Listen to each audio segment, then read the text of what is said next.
Disney Odd Pod. I'm Kat. I'm D. And this week, it's the Disney movie that definitely doesn't feel like a Disney movie.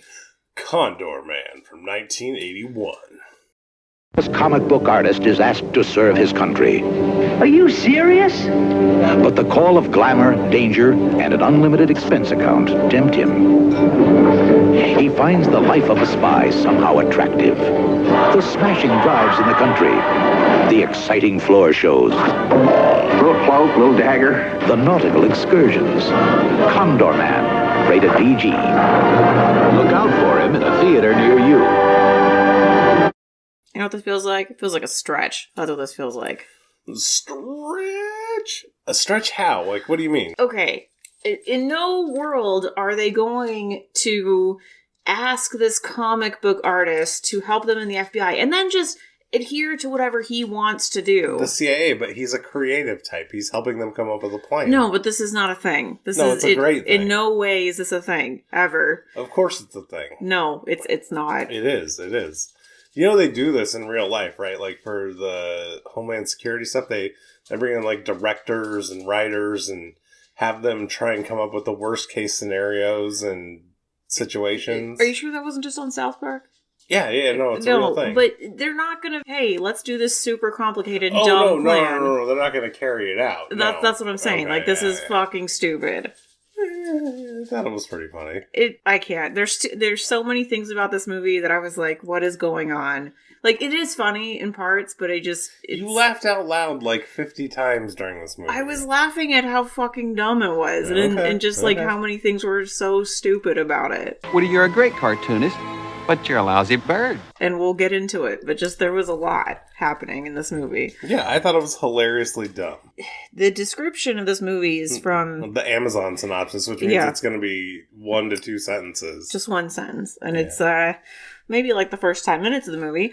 A artist, not an artist, a artist is asked by a CIA agent to deliver diplomatic papers. Oh, and then the genre, my bad.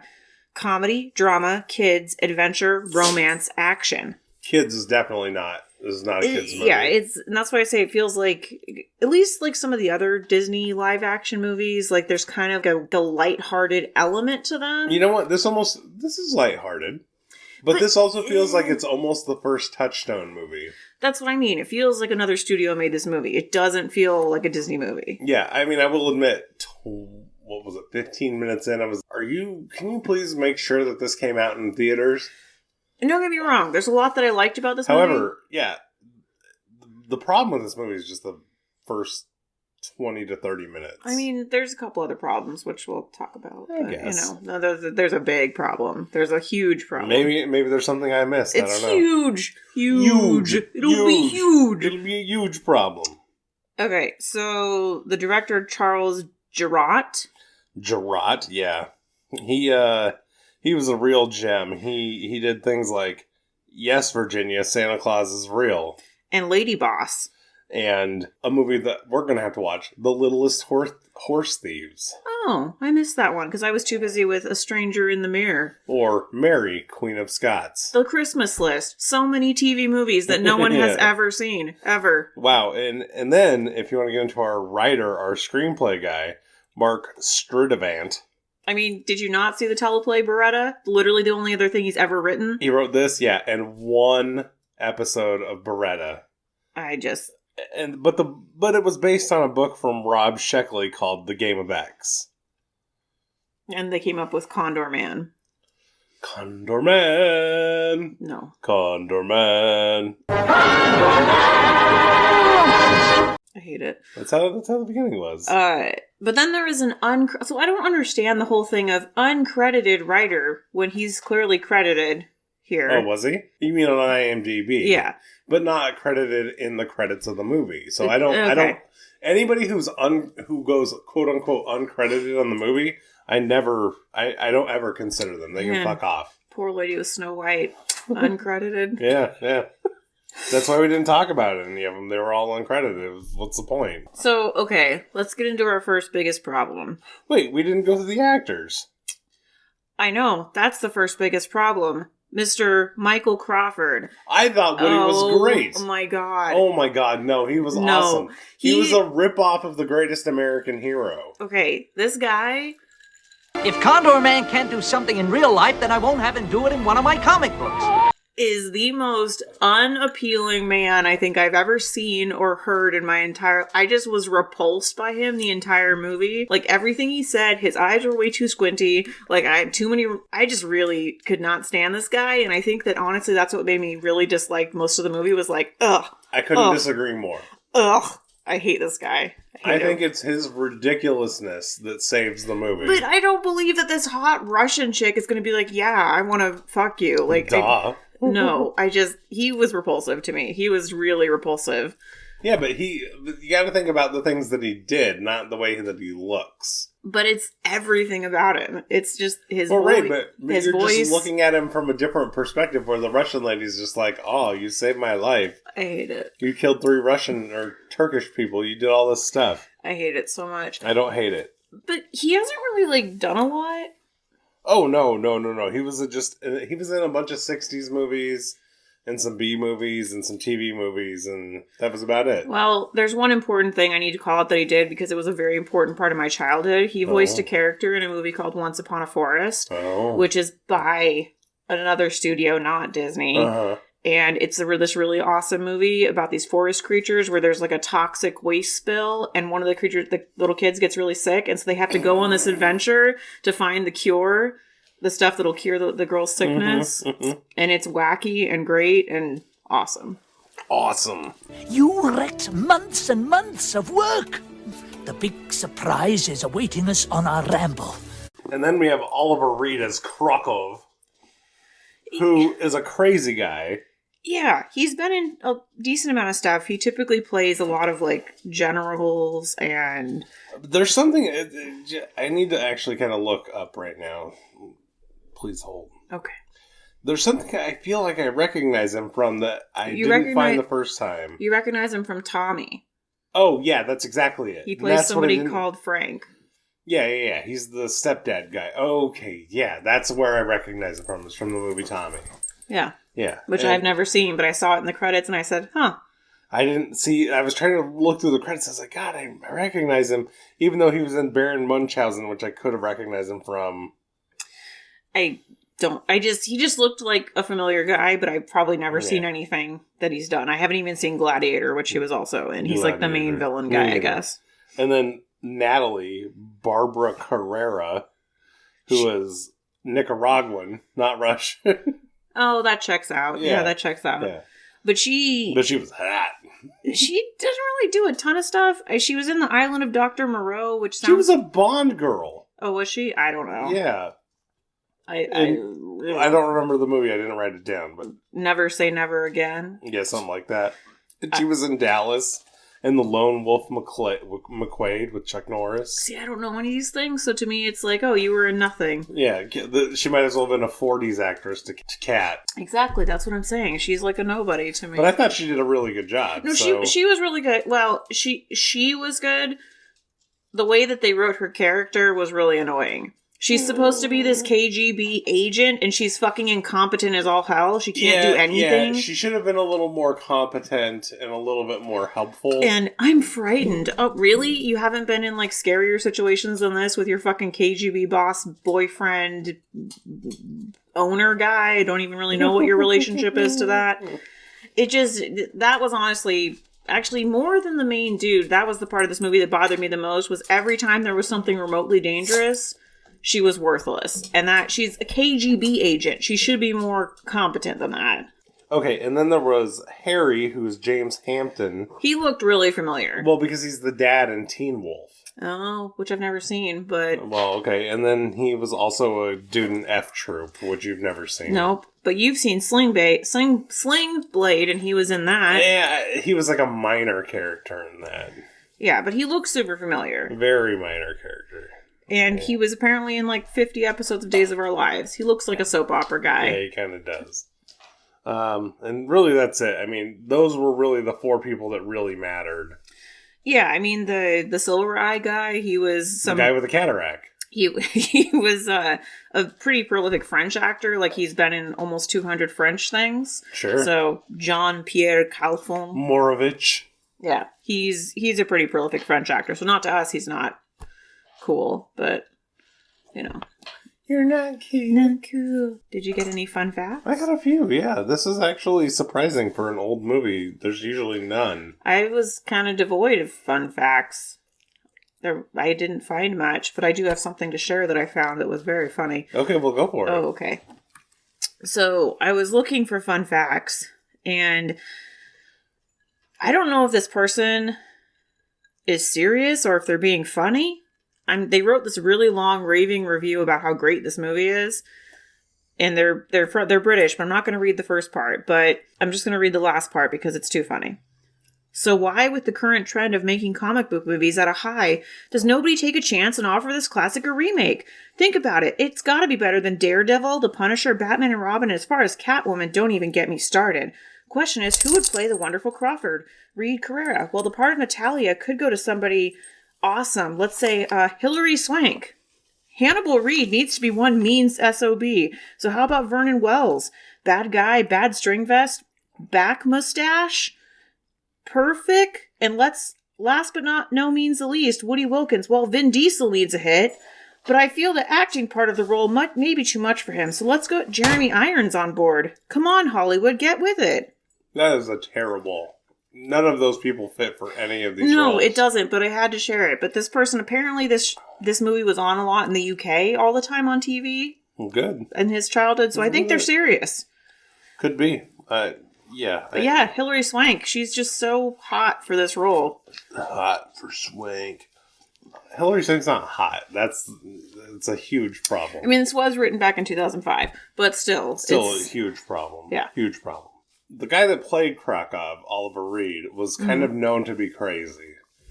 And he tried to throw Natalia from the helicopter to get a better scared acting performance from her. He actually opened the door and tried to throw her off the helicopter. Wow. I didn't even see that. That's psychotic. Yeah.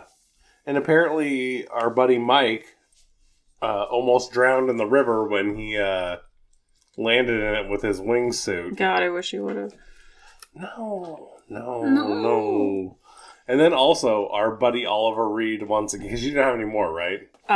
No, I have one other one. Yeah, go for it. During the off-roading car chase, apparently, which this was one of the parts of the movie that I was laughing at the most, the car is going down the hill and you can see the front of it is clearly fucked up. But then right when it gets back on the road, it's totally fine. Yeah, that checks out for an 80s, 70s movie. Oliver Reed and his drunken best threw his suit out the window of his hotel into the bay, and some guy had to go out in a boat and retrieve it so that they could keep filming. Like the white suit that he wears at the end of the movie? Suit. Well, throughout most of the movie, yeah. Wow. And then my last one is that they had Condorman Crunch at Baskin-Robbins. Oh my god. Which was chocolate ice cream, crunchy praline and pecan bits with milk chocolate ribbons. So I feel like if they were gonna have that, it should be like a cornflake, They didn't do that back then. No, I know, but I feel like that would fit today in there because of all the yellow. Because let's make it as obvious as possible where this guy's going at all times with the bright colors. So what are we gonna do now? Really? We're not gonna soar our way through this? Fly our way through this? I would almost say just glide. Yeah, That's about as good as you can do. Glide. Man, he probably has super ripped, what are the muscles in the back of your... What are those muscles called? Traps? Yeah, he's got super ripped traps with all the flapping he's doing in parts of this movie.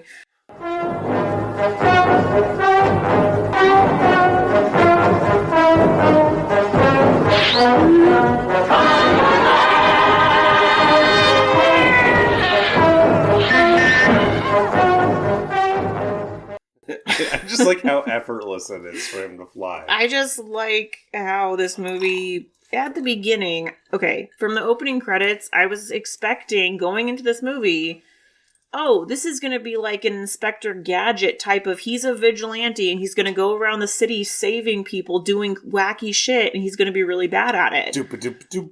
That's what I was honestly expecting from the opening credits. Doop-a-doop-a-doop-doop-doop. I don't know if that's what you were expecting, but... No, not at all. I was definitely getting Inspector Gadget vibes. I'm like, is he going to get bitten by a condor and he gets bird powers? I don't know. We'll find out. Go, Gadget, go! He's just LARPing, I guess? That's kind of what it seemed. Well, no, that is exactly what he was doing at the beginning. Because he's like a comic book artist, but he wants to test all of the things he puts in his stories because he doesn't believe that it's right to not test them, I guess? Yeah. It starts out with this Condorman, Condorman, Condorman, Condorman, Condorman. It just goes, Condorman, over and over again. Yeah. And then we see him, for some reason, on the Eiffel Tower in his Condorman outfit. And then he jumps off. Halfway into him flying perfectly, his wing for some reason breaks and he goes into the River Seine. Yeah, got shitty construction. He's like the world's most famous comic book artist, but he can't afford... No, he can afford it. It just fucked up.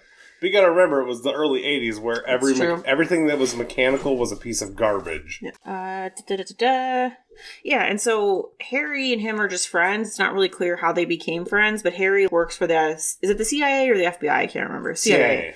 That's right.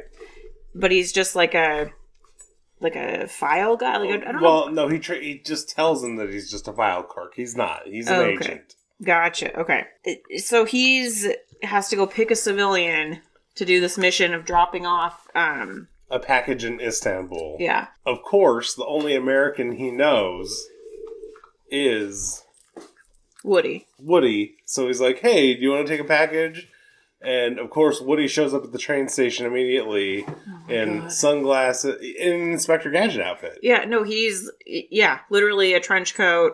What are those hats called? I don't know what the hat is called. I don't know. Yeah. And then sunglasses, and Harry's like, whoa. What are you doing? Whoa, give me that hat, give me those sunglasses.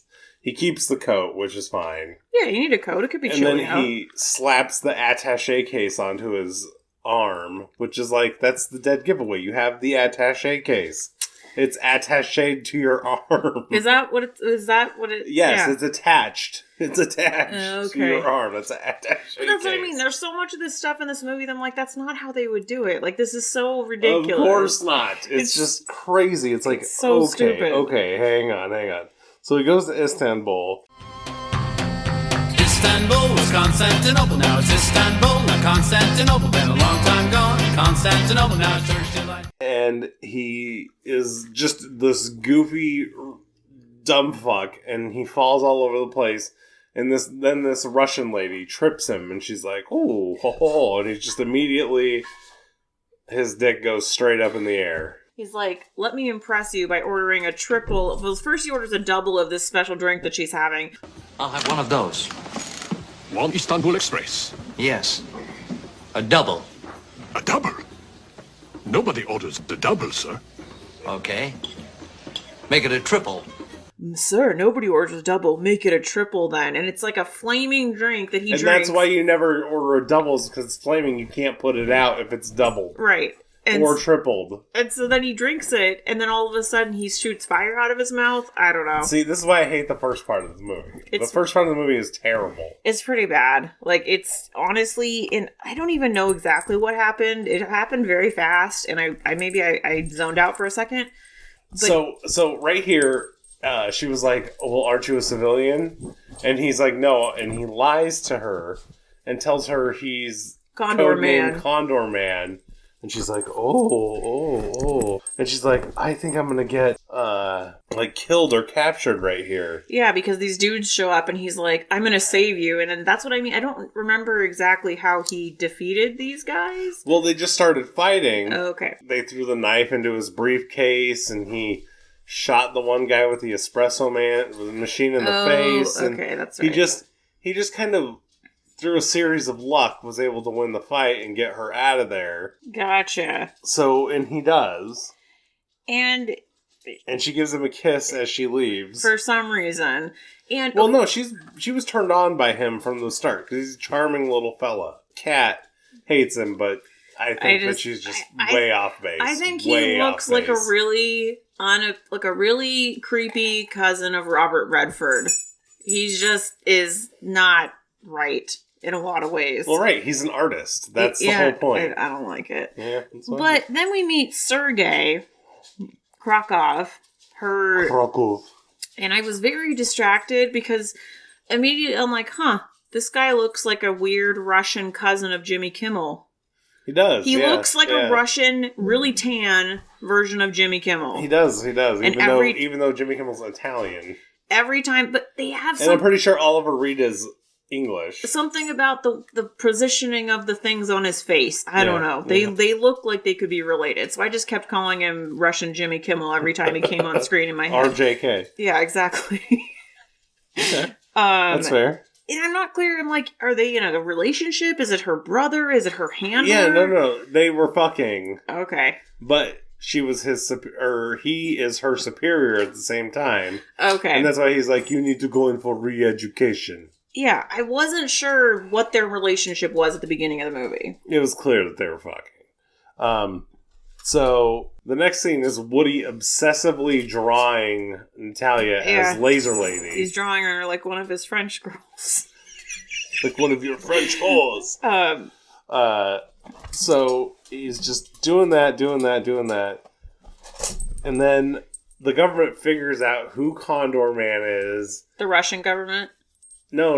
American government figures it out. Right. And the bear wants to... defect, so they have to go to Woody, and at first he's like, fuck no, I'm pussing out. And then he's like, wait, it's Natalia? Condorman! Yeah, he gets a huge Condorman boner, and he's like, okay, I'll do it. And so he writes up his big plan, and they're like, oh, we don't have the budget for this. He's like, if we're not doing this, I'm not doing it at all, bro. And it's really just his whole comic book series played out into his fantasies. Yeah, he's the typical fucking nerdy guy writing fan fiction who's like, let me play out my fucking fantasy like a fucking moron. I like it. No, I hate it. I hate everything about this. I am shocked. I am legitimately shocked that I liked it and you hated it. Okay. I was certain you loved this movie. No. Okay, I hate it, but I also love it, but I hate it. Like, this is a weird movie for me. See, this is where I miscalculated you. I thought you hated it, loved it, where I hated it, which is what I did. Okay. But you hated it, loved it, hated it. Hated it. But this next part, where they're in their gypsy disguises, and this is the part of the movie that I had high hopes for, because there's this wacky scene where he has a cane, and he's rescuing her, and the cane turns into a gun, and he can't control it, and I was literally like, oh my god, is this where we get the wacky, real, amazing, old school Disney? Is this going to happen? Is it happening? It did happen. But they didn't lean into it enough. But yeah, he's going to go rescue her, and he's in this wacky gypsy disguise. And they get caught immediately.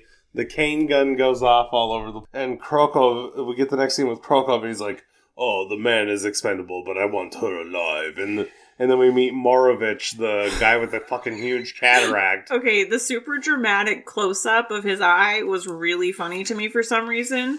Because it looked like Luke's eye. Yeah, but they just made it so overly dramatic, where they zoomed in on his car and he just flips up his eye patch or his helmet or whatever he's wearing at this point. It looks like our dog who has a super huge cataract. It's stupid. Yeah. And then we get the Porsche parade. With all these badass early 80s Porsches. Yeah, and then it zooms in on his car again, and he flips up his helmet and zooms in on his eye again, and I was like, oh my god, is this guy's...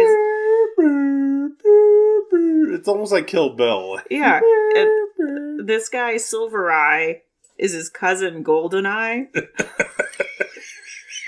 Wow. Crazy. You're crazy, girl. But it's just cataract eye. That's what I don't understand. It's like, it's just a cataract. But what the hell? It stresses out all the villagers, because as soon as they Well, they know who he is. He's Morovich. Everybody's like, oh my god, it's Morovich. Everybody go inside. Everybody's going to get killed. And this... And when they drive into that town, Natalia immediately knows something wrong, because none of the villagers are out. Yeah. And our buddy Woody's just like, oh man, what the fuck are you talking about, bitch? Everything's good, ho. Let's just keep going. And that's literally how his attitude is. It's like, bitch, ho, kind of like. Yeah, he's like, it's fine. You worry too much. Bitch, fuck off. And the Cadillac, are they Cadillacs or what are they? The black cars? Porsches. Okay. Oh, no, not I Cadillacs. thought you said Cadillac for some reason. They are German beautiful Porsches. Those are very nice cars. They look ridiculous in this scene. No, they don't. They look great. It's so... This is actually... Well, other than the fucking Porsche being able to go down the hill, okay, this is a scene of beautiful cars chasing the stupidest car I've ever seen in my life. Well, first it's like an old gypsy wagon, and then she's like, we're never going to outrun them in this. Yeah, in the truck, and then they descend down, and it pops out into the most ridiculous looking cock car I've ever seen. Yeah, because, it's got to be bright yellow. That's not inconspicuous at all. Right, and it can't be a real car. It has to have, like, jets and bullshit. They're trying to simulate, like, was that show with the car a thing yet? What's the show with the car? Knight Rider? Yeah. It was before Knight Rider. So, really, Knight Rider ripped off this car. I would say that this car's a ripoff of the Batmobile. Well, there you go. Yeah. And he's acting like he doesn't know what the buttons do. Which he exactly knows what the buttons do. But he says something, I don't remember exactly what it was, but he's like, let's find out, or like... I think he was being facetious when he says, let's find out. Okay, because he's trying to be like, I'm so cool. Yeah, because he's Condorman. But he's also Gopher Man and all these other men. Yeah, where she's like, men. Wait, what? What? Yeah, because she doesn't know he's the comic book guy at this point. She still thinks he's an agent. Comic book guy. And so they're off-roading with all these mini Batmobiles going everywhere, and the part where Mr. Silver Eye follows them down the hill, I'm like, what is going on? Yeah, so Morovich in the last Porsche left goes straight down the mountain over these things. And if you know anything about a Porsche, its ground clearance is like 3.5 inches. No, it'd be so fucked up. No, not just fucked up. The first rocket hit would destroy its oil pan. The second rocket hit would flip it over, and it would never make it to the first road. Well, like, you can't take a Porsche off road. No, you can't, and that's why it was so funny. And I don't know if that was. I liked it. I don't know if that was their intention. I think that was a little bit their intention. The best part of this whole scene is when they get away. It does another zoom in where I'm like, he's going to flip his thing off and it's going to zoom in on his eye again. And that's exactly what happened. There was a lot of zooming in on Morovich's eye. And it was literally like that internet thing with the gopher where it's like, dun, dun, dun. I was reminded a lot of the Zach Galifianakis thing where he flips the thing and it's like him like, whoa. Yeah, it was ridiculous. And this is honestly like the slowest car chase I've ever seen. It went on for a long time and it felt like they were driving really slow. Wait. So, but the scene ends with the car turning into a boat, right? Yeah. Okay, yeah. And it was very slow, especially... when they're going through the town. Especially at the end when they're going through the town and the Porsche is literally bumping up against the jet car until they get to the dock and it turns into a boat. It's like, and he just what's going on here? He just can't believe it. And I'm like, really? The KGB doesn't have cars that turn into boats? This is like some novel thing? Hey... we won the Cold War because we're more ingenuitive than those bitches ever were. This is ridiculous. Then they're out in the Italian countryside and they get captured by Italian police like instantly.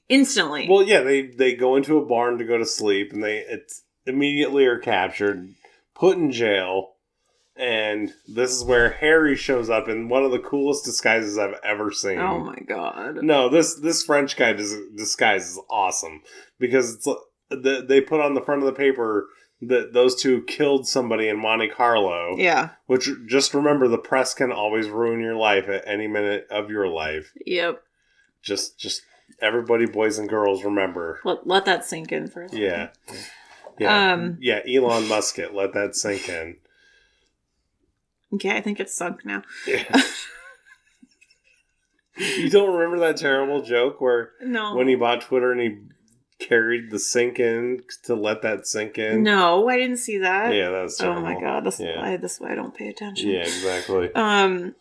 So then there's another chase scene, and they're chased by the Silver Eye guy again. Morovich. I just call him Silver Eye. Yeah. I don't know. The Morovich. I call him Cataract Eye. So. Silver Cataractovich. so they're chased by him, and they're going, and they keep getting like, oh no, we can't go around this one man with a ladder. Yeah, the ladder guy was the perfect guy to go around. I'm like, what are you doing? Oh no, we can't go around this. And I thought they were going to like blend into the wedding crowd. Well, they did, but not enough. No, they went into the church with them. Yeah, so then Morovich goes in there, and Natalia basically pulls off the most perfect, most hilarious thing. Yeah, she's like, this groom is my husband, and he's like, what the fuck? And then, but this is my Uncle Luigi. He's gonna kick your ass. So the groom and Morovich fight along with the rest of the crowd of the wedding because they think that he's trying to wreck the wedding, and then our protagonists escape out the back door. Yeah. And then we cut back to Russian tan Jimmy Kimmel, and he figures out that they're mirroring the comic books. Right. He's like, oh, I know the exact Italian Alps. Yeah. They're going to escape They're going to go right here. Let me just, like, slap the map, and they're going to go right here. So... Have you seen this report on this Condorman? On this man Wilkins? He's an amateur, do you hear? He is not an agent of the CIA. He is a writer of comic books. We should be the laughing stock back home. So then we meet on them on our good guys in the Italian Alps. Yeah, they're like... They go to their hotel, but we see all these comic books, and the only thing that matters is that Harry wants to take a shower. Yeah, and... But then Natalia goes out, and everybody's like, oh, you're Laser Lady. How did you become Laser Lady? Oh, how did fucking Douchewaffle put out a comic book in this short amount of time? Well, no, see, there was a long amount of time between... Was it? It was. Okay. Between him turning her into Laser Lady and her defecting. It didn't seem like a long amount of time. It didn't, but I think it was like a year. Oh. That's what I mean. I think there was a big chunk of time between that. It would have been helpful if they would have made that clear, because that's all I could think about in the scene was like, how the fuck did you have time to do that? I agree, but we saw him turn her into Laser Lady. Like, it makes sense when you're like, oh, yeah, it was a long time. Yeah, and I can't tell if she's mad or excited, or she seems to, like, really be upset, sort of, but I'm like, why do you fucking care? Well, I think she's upset, but in the end, she doesn't care at all. Yeah, and I'm just... Because he's still a badass no matter what. Okay, they go but he's a goofy badass. That's the whole point. That's why I'm disappointed with you not liking this. I'm like, it's just the guy. I just don't like. But the guy. I like the guy. I think the guy is perfect for this role. I don't like him. I don't get it. Like, I don't get it. It's fine. Maybe it's because you haven't seen Greatest American Hero. That's probably exactly what it is. And because I just associate him with like an uglier, creepier Robert Redford with really wrinkly eyes, and he looks like he went tanning too much. I think Oliver Reed went tanning. All of them went tanning. Oliver Reed looks like he based himself like a turkey and sits outside. And but he looked like that in Tommy too. So I mean, that just might be like he just maybe likes to drink and tan.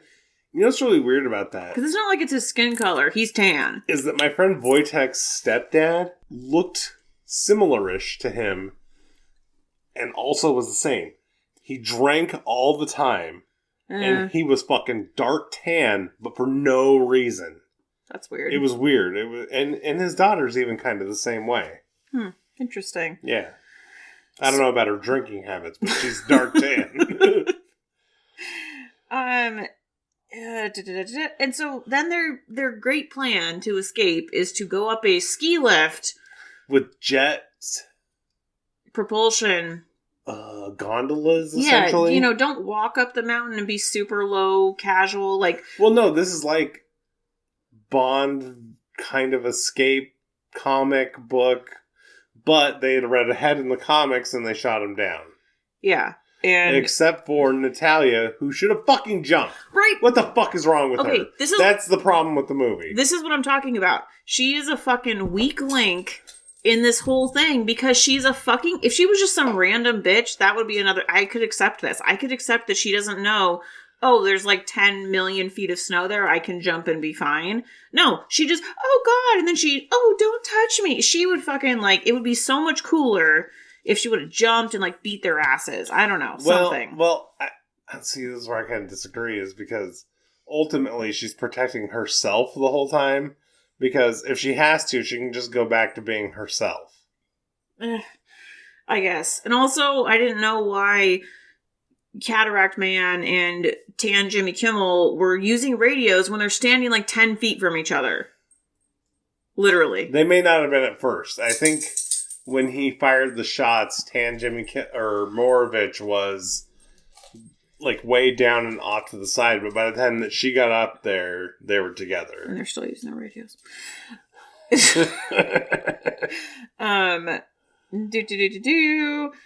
Okay, so she's captured, and he tells her, like, okay, you're going to come to this village with me. I want to get back together with you. If you need time, that's fine. But if there's any sign of trouble, if you try and escape at all, I'm going to kill you personally. Yeah. And I don't know why I wrote, he's so wrinkly around the eyes, because I can't remember the next scene, but he was really wrinkly in it. Because Harry comes to Woody and he's like, okay, we've been recalled to Paris. Oh, that's right. We can't go after him. And Woody's just like, look, just give me 2 days. Pretend like you didn't get the thing, because back in the day, you could pretend like you didn't get the correspondence. Because nobody had cell phones. Right, or email, or read receipts, or anything like that. So, they go to Monte Carlo to go and bust Natalia out of her, what do you call it, ivory prison or whatever. Yeah, ain't no party like a KGB party. Ain't no party like a KGB party. So Woody dresses up as an Arab. Yeah, well, they're Arab sheik. Sheik, yeah, they're both dressed up as sheiks. As sheik. Well, I think Harry is supposed to be like a helper, not a sheik. He's some kind of just regular dude. Yeah, and driving the car. And then we get another fine moment of her amazing spy agent KGB craft, because he approaches her, she knows that it's him, and she almost cries out. Like, oh my god! And he's like, stay quiet. And I'm like, why wouldn't you fucking know how to stay quiet? Yeah. Well, hang on. I think throughout this whole thing, from her being in the Turkish thing to her going home, she's not a very good agent. No, she's a horrible agent. She's just hot. She's a horrible agent. Which I actually think plays good into the role. Like, I think that... see, that's where I think you and I diverge. I think her just being a hot lady who becomes an agent, to me, all this checks out. That she's not very good. No, she's not good at it, but horrible. She's just hot. Correct, sir. But they're able to escape, and then we get, oh my god, he puts on a giant Condorman suit. Well, the same one we saw at the beginning of the movie. But it's like upgraded because it's the CIA did it. Well, yeah, it's properly made. Yeah, and as they're floating away, I'm like, really, KGB guys? You have this giant bird thing in the sky, and all 3 of you miss it? Hey. Well, actually, no, Lily, Hans. If we're all going to be honest, as soon as that thing hits the air, you're not going to hit it with a pistol. It's so large. You're just not going to hit it with a pistol. It's so large. Yeah, but a pistol can only shoot accurately like 50 yards away. I don't know. I feel like it was really soon. As soon as it's out in the air, it's over. It's so large. Oh, great. Use a rifle. I mean, honestly, we'll now that we have our truck, we're going to find out what you can hit with a pistol. Okay. Sounds good. You're not going to be able to hit Condorman. Well, that's because Condorman doesn't exist. Well, no, but we'll make a... Oh, and so Harry loses the really nice car that he stole, I guess. That was like a throwaway scene where he forgot to put it in park. Yeah, it was very Boatniks-esque. Yeah, it was. And then the car goes in, and then he goes immediately from the car going in, who cares, to landing Condorman and Natalia. He's like, come on in, come on in. Let's not try to be like... Why did you come and get me? You could have left me at the villa. Why did you pretend you didn't want to come? I could not let you be discovered and killed. If I had tried to ask you to help me, you would have done something stupid. Instead of the staying and sensible thing we're doing now. Stealthy about this? Get away. Let's go into a bright yellow fucking speedboat. Well, if you notice, they go into the yacht, but there's this tent over their bright yellow speedboat. They could have just stayed in the yacht. They probably because would've they been fine. needed America. Fuck yeah. Yeah, and I'm thinking as they take off, and then you see all the black boats following them, I said, is this going to be a perfect repeat of the scene with the cars? You bet your ass it is. Yeah, it's the Porsches on the water. To the point that after all these shenanigans of crazy, ridiculous laser shooting, and I can't even... I love the Star Wars laser. It's the so Star Wars stupid. laser cracked me the fuck up. I thought it was great. I was like, oh my god, Star Wars came out 3 years before this, and they were like, you know what we can do? Let's just we can reuse just do Star Wars. Yeah, they called up George, and they're like, hey, George, can we borrow your special effects? Here's this thing that does not exist. Still does not exist. No. But we can blow up a bunch of boats. So after they blow up all the boats, it's literally the same scene, because then you get the big boss boat just chilling off to the side, and I'm like, oh my god, is he gonna, like, go off-road somehow? Yeah, Krokov and Morovich are in the same boat that has a slightly different rocket setup. Yeah. And they're like firing, and nobody's able to hit each other, so... It's a lot happening. They go to the lift helicopter, and they're going to and Morovich is just going to ram the American boat. Krokov bails. Mm-hmm. Morovich misses the boat that's getting lifted and commits suicide, essentially. Well, and I think they were hoping this was going to take off so they could do a sequel, because they could have brought back Tan Krokov, Tan Jimmy Kimmel, because he escaped. Because then it flashes forward to they're in America, and he's in America. He's he's taking her to the most American thing you can possibly do, Dodgers baseball which game. is a baseball game. She's making out with him. She's kissing the other dude, and then they get a phone call from the CIA. They're like, "We need just to send them to this place," and it's a secret. Well, no, it's him, but it could be all of them. Yeah, and he's... To a mission, they're like, oh, he's not ready for a mission. No, he saved her. He's totally ready for a mission. Yeah, they were really hoping this was going to take off and be a series. They were really hoping. It should have. Maybe not. Maybe not. Maybe not. Maybe not. So, but this movie did generate a great award for me. Okay, well, what is it? Let's reuse the same scene and hope nobody notices. Okay, what is that? The car chase and boat chase. Oh, okay. Oh, reuse the same scene in the same movie. Okay, yeah, let's reuse the same scene in the same movie, because that does happen a lot in these old movies, and hope that nobody notices, because it is literally the same scene. It's the same scene. Yeah, fair. So this is where we're going to have a massive divergence. I have the perfect casting for Woody. But dork, nerd, comic book writer as himself being a hero. I think Woody is fantastic as a dork being a hero. Which, what does that say right there? The Lumpy Award. Pat hates Woody. He is the worst lead ever. Literally the worst. I hate him. I think he's great. I hate him.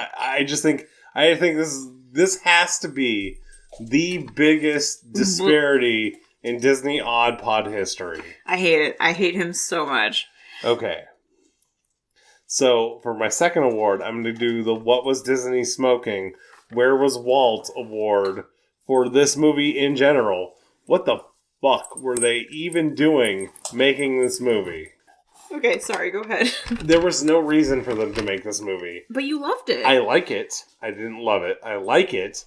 But it doesn't make sense. And the beginning of this movie is so slow that you want to fucking kill yourself. Yeah. The beginning is pretty bad. Yeah, the beginning is terrible. And I thought of another reward, calling back to an old movie that we should have done when we didn't do awards. Well, we need to add way more awards. Yeah. But yeah, okay. So I think it should be called the Flying Oddball Award for the hilariously wacky fight scene. If you remember at the end of Oddball when they had that scene with the fucking swords. So the cane gun. It was a hilariously wacky fight scene. Like I would add the car chase and the cane gun. But yeah, okay. Yeah, it's a Flying Oddball Award. Yeah.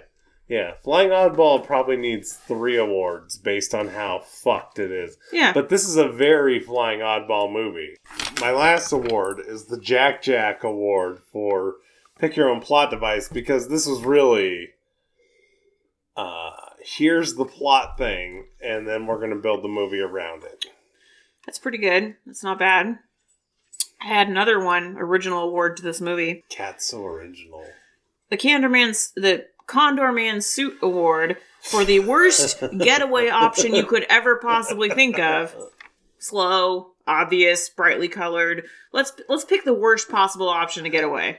I feel like that is the early 80s American Award, because this is the same year that or close to the same year that they had the Iron Duke, where the Camaro was one of the slowest cars that was ever made. It just typified early 80s terrible engineering, mechanics, everything about the early 80s was just garbage. It's pretty bad. Yeah. Pretty bad. Okay, so do you have a biggest surprise or disappointment? I'll just say that the intro really misled me into what the rest of the movie was going to be about, because the intro was literally a cartoon Condorman flying around and kind of like being silly. Oh yeah, that cartoon intro was weird. And I thought it was going to be like Inspector Gadget-esque, like in one city, confined. He's a vigilante Cape Crusader. He's going to be wacky. And then I just felt a little disappointed, because that's what I was expecting. So I had just had the slow start blues from this movie. The movie, this good. Thing in the beginning made you want to hang yourself for the first 15 to 20 minutes. Yeah. It was pretty bad. Rough. So remake, sequel. You just need to make the chick somewhat competent if you're going to say she's a Russian. That it literally is. Other than the guy, that didn't bum me. It bothered me so much. But I just want to see what was the call of the game. I want to see the sequel. What happened? Well, and that was my final thought. Is what do you think? Because it was a destination. What do you think the whispered destination was to Condorman? The Ukraine. I don't think so. I think it was Hong Kong. Poland. I think it was Hong Kong. Hong Kong. Because that seemed like an exotic place at this time. I feel like on Price is Right, they were always giving away trips to Hong Kong. Fair enough. My guy. Okay. Yeah. Any final thoughts? No, that was my final thought, was what do you think the destination is? They whispered to him. Ukraine. But did you get a budget for this film? I did get a budget. I didn't get how much it made. Yeah. But so the budget was $14 million, and I did read this movie was apparently an absolute flop. Yeah, $14 million in 1981 was a ton. Yeah. Holy shit. I think Boatniks was like $2 million. And they clearly had high hopes for making this a sequel. It's clear. And it just wasn't popular. I wonder why. Well, I thought it should have been popular. Mm-hmm. So, what do you think the Rotten Tomatoes score for this movie is? 15%. What about with the people? 18%. Okay, so with the critics it's 31%, and with the people it's 65%. What's Kat's score for this film? I mean, I really didn't like this movie. I mean, okay, I just had the problems I've already named. We're not going to go into it again. So it's not fresh for me, but it's not like I fucking hate, it's fine. So I gave this movie a 46%. Okay. Or 4.6 out of 10 worst spy decisions in any movie ever that would never happen in real life. Worst spy movie ever. Okay, fair enough. So, I was more in line with the people. I enjoyed this movie. I hated the beginning of it. Like, truly despised the first 15 to 20 minutes of this movie. Mm-hmm. However, the last hour of the movie was fantastic. Chef's kiss, almost. Very good. I give it a 65. Okay. All right. I gave it a 61. I was reading the Rotten Tomatoes people's. I gave it a 61. Sorry, he was trying to. Now it's time for Kat's favorite part of the podcast.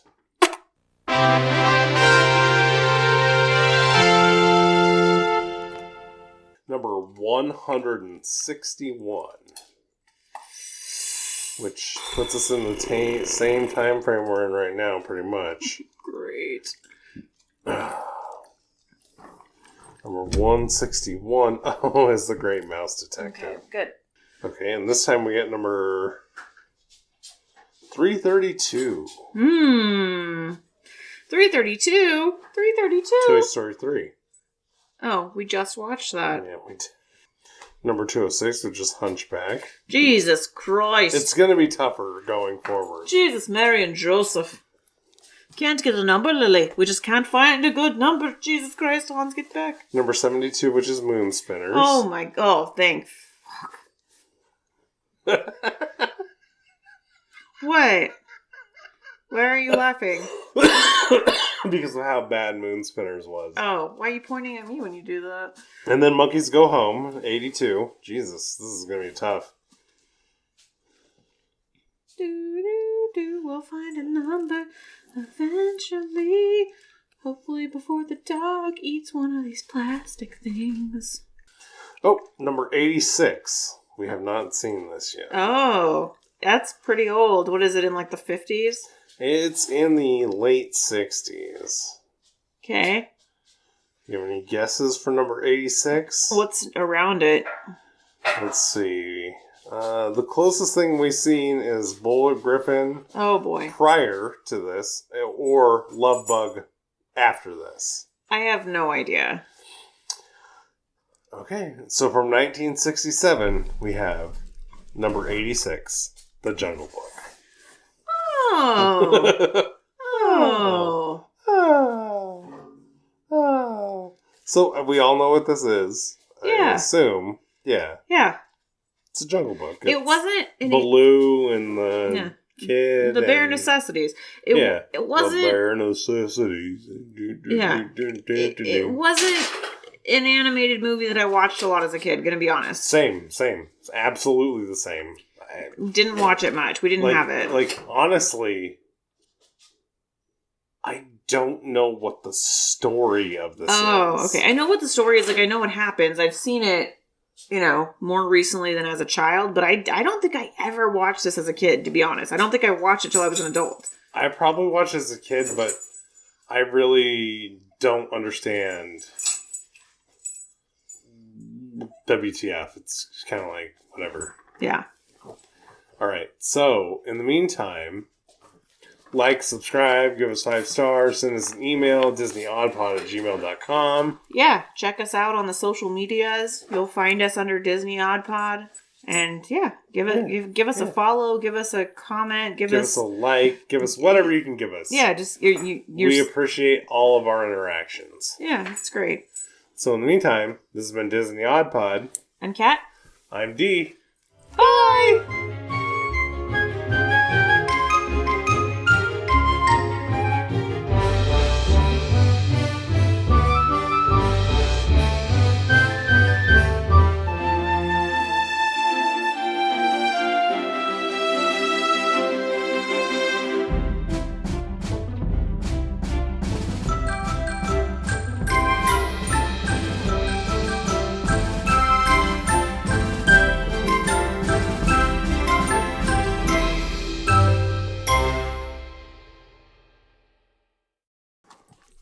Oh, do you guys remember what that is? Yeah, they definitely do. Do you remember? Luke's like, oh, hey, yeah, I know what we're doing right now. This is where you guys do this shit, man. Guys are the fucking worst. Oh, poor Luke. Luke, you did a good job. Don't listen. Luke did a fine job. I'm not talking about them when I say, or him when I say you guys. I'm talking about Mr. Conehead over there. Hans and Lily? Yeah. This is going to be a really difficult one. More complicated. Lily, come on. There you go, bro. Come here. I'm dumb. I'm really stupid. It's alright, Lily. There you go.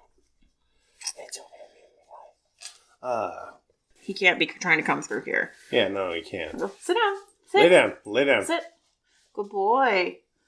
This ridiculous... Why did you do that? I don't know. Yeah, that didn't make sense. She was fine.